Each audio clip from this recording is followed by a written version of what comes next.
नमस्कार, जय हिंद, जय भारत। अभी कुछ दिन पहले की घटना है। शिव विधानसभा को लेकर के कुछ इस प्रकार की बातें सामने आ रही थी कि कोटड़ा सड़क का निर्माण किसने करवाया।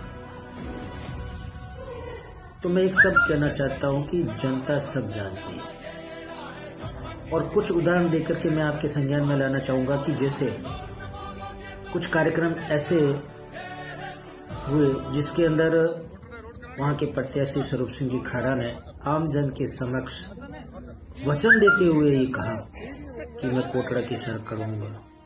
एक सार्वजनिक मंच पर भी एक मंचासीन के आग्रह पर उन्होंने पुनः प्रत्युत्तर में कहा कि मैं शीघ्र ही कोटड़ा की सड़क करवाऊंगा, ये मेरा वचन है, मेरा वादा है। आश्वासन नहीं दिया, वचन दिया। और कब दिया? काम से पहले दिया।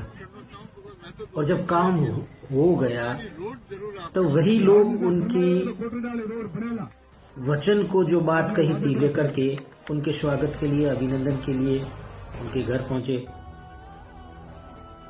तो हम ये जान सकते हैं कि जो पहले कहा उसको कहा, करा, यानी कथनी और करनी में अंतर नहीं।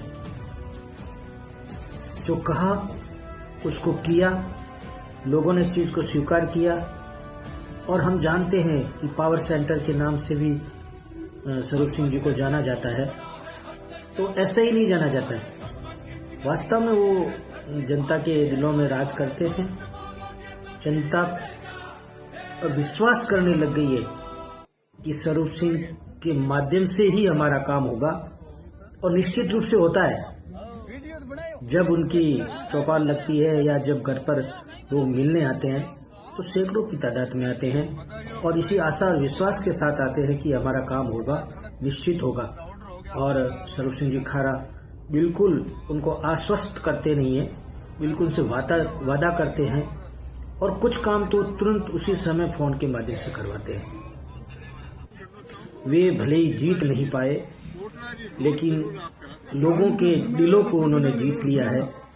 इस प्रकार का परिदृश्य हम सबको देखने को मिलता है।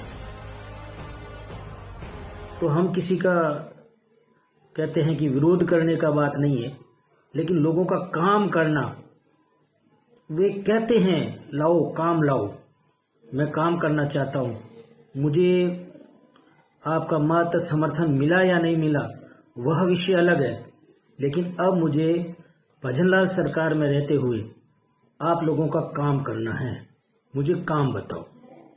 और लोग इसी विश्वास के साथ काम लेके जाते हैं, काम पूर्ण होते हैं। और जो मैं तो कहता हूं पहले वादा करता है और फिर उसको निभाता है, तो ये सबसे बड़ी बात है।